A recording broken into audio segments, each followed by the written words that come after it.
Juuling is a new trend that's sweeping my high school.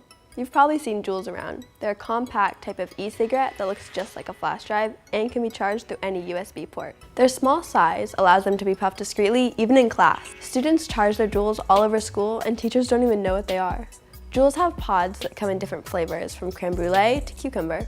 Each pod contains 5% nicotine and is equivalent to an entire pack of cigarettes. Wow, that's a lot of Newports. In fact, JUULs are so strong that I've seen kids at my school go into nicotine overdrive. If they JUUL too much, they can start to throw up or pass out. And some experts say they're worried JUULs and similar devices will create a new generation of smokers or nicotine addicts.